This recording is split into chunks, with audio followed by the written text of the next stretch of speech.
morning children. Today in this video you will be studying a new lesson from science, that is fiber to fabrics.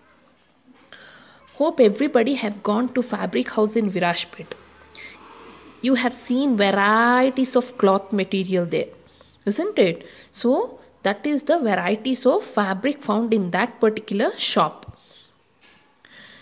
In your house also you may have different varieties of bed sheets, blankets, curtains, tablecloths, towel and dusters or saris. And these cloth material are made up of different types of fabric. Now we have to study about varieties in fabric. Fabrics are of various kinds. It may be cotton or wool, silk or synthetic fibers also. Now you have to take a piece of cloth and you have to try to pull out one thread from that particular cloth.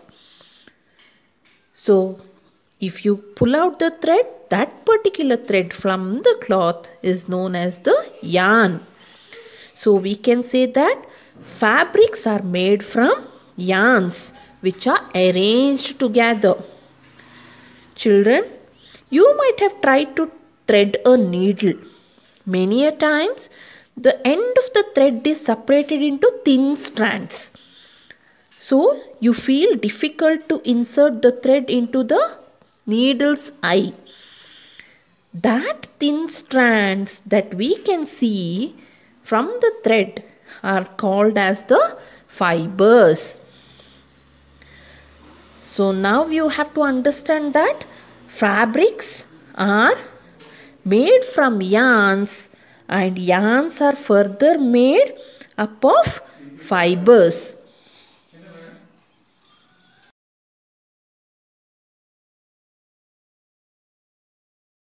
We all came to know that fabrics are made up of yarns and yarns are further made up of fibers. We have to study in detail about the fibers. From where do we get the fibers? We get fibers naturally from plants and from animals. Other than natural fibers, man-made fibers are also there, which are made using chemical substances. Those man-made fibers are known as synthetic fibers. In case of natural fibers, we have cotton and jute as plant fibers and silk and wool as animal fibers. In detail, we have to study about the plant fibers, that is cotton and jute. Coming to cotton, cotton plants are grown in black soil. Cotton plants are of two types. The one which you see in Coorg are large trees. The other is the small plant. In small plant, lemon-sized fruits are seen and they burst open on maturing. When they mature, they just burst open and cotton fibers are collected from that fruit. There are black colored seeds inside the fruit and white fibers are covering the black seeds. From the fruit or balls, cotton is usually picked by hand. Fibers are then separated from seeds. This process of separating the seeds from the cotton fibers is known as ginning of cotton.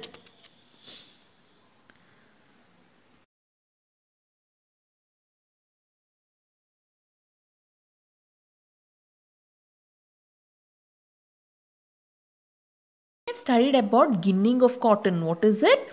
It is the separation of seeds from the cotton either by combing is known as ginning of cotton, isn't it? Or it is done using machines also. Coming to jute fibers or jute plants, we get the fibers from jute plant also.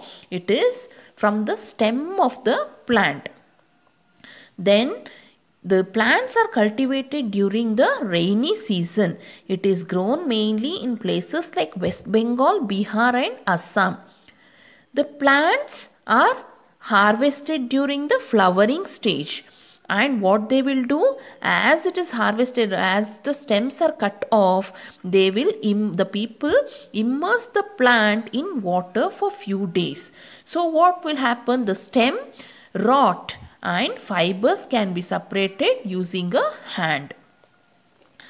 Next, coming to spinning. What is spinning? The process of making yarn from fibers is called as spinning.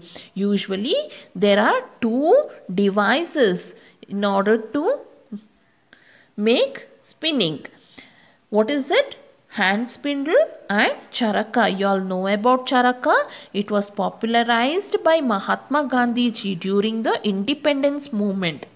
And Gandhiji encouraged people to wear clothes made up of homespun yarn called khadi. Spinning of yarn on a large scale is done with spinning machines also.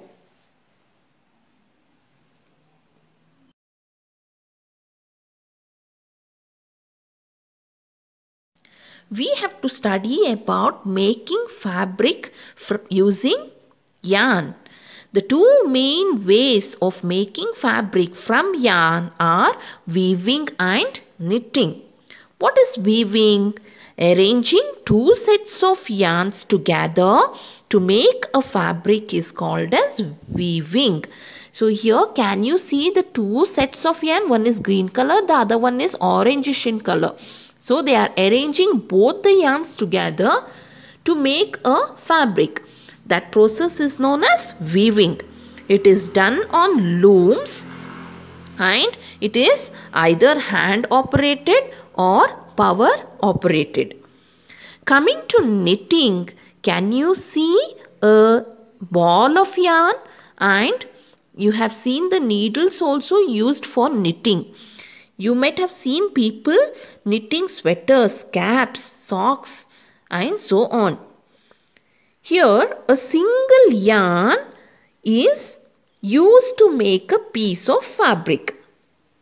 If you pull a single yarn from the knitted sweater or a cap or a socks, then everything gets opened or unraveled, isn't it? So, which one is better? Knitting or weaving? Of course, weaving is better, isn't it? But knitted materials or knitted fabrics are also very good. Knitting is done by hand and also by using machines.